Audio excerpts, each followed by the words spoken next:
you want to know if you have enough equity within your home to buy an investment property without you needing any of your own cash. So I'm going to show you my formula and how to work it out. Okay, here I've got an example for you. Let's pretend, for example, the new purchase price of a property is $400,000. The reason why I'm setting this as the benchmark is because this is currently the cheapest that my team can find in terms of the purchase price for properties inside the top 1% suburbs for growth. Let's just say, for example, all cash in, all money required, you need $95,000 to buy this, which would cater for absolutely everything. Stamp duties, deposits, buyer's agents, coaches, conveyances, even a $5,000 maintenance buffer, pest and building inspection, the lot. Everything you need, $95K. Okay, now let's pretend for this scenario's sake, your home is worth $800,000.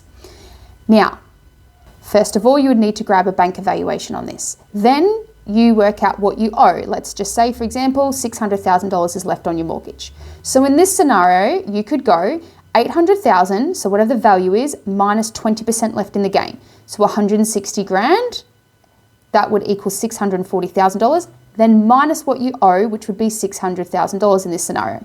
So that would mean you could cash out $40,000, which is not enough to get to that.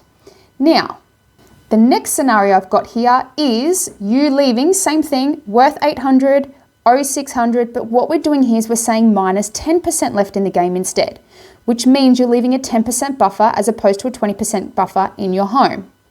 So that would be 720 minus what you owe. That would then give you $120,000 of equity as hardcore cash to then be able to use all of that to go towards this. In fact, in this scenario, you would have quite a bit of a surplus left over. Now, maybe you're thinking, who determines this? It's a mixture between you and the bank in terms of your borrowing capacity. So this is the reason why you need a very, very good broker who is investment focused. In this scenario, you're leaving more of a buffer on your home. In this scenario, you're going more leveraged, slightly higher risker. And in this second scenario, you are triggering a thing called LMI, which stands for Lender's Mortgage Insurance.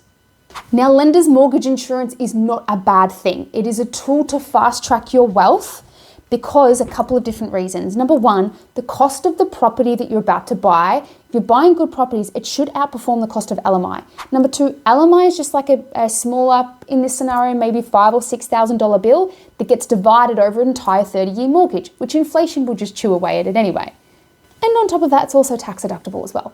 I've paid LMI a lot of times and I would continue to do so in order to get the next property. So LMI is looked heavily down against, but it's such an awesome tool to help fast track your wealth. And sometimes it's worth doing that because if your home can't keep up in terms of capital growth at the rate of which the other investments properties are going up by, then for some people, they have no other option. It's that or they'll never be able to get another property. Now, a caveat to all of this is you need to have the borrowing capacity to do so. So if you want to reach out to me, that is my forte. Every Australian's borrowing capacity is improvable. So if you want to know how to do this, click the link in my bio, book in a free 15-minute call with me, and then I can provide you some next steps on what you need to do next.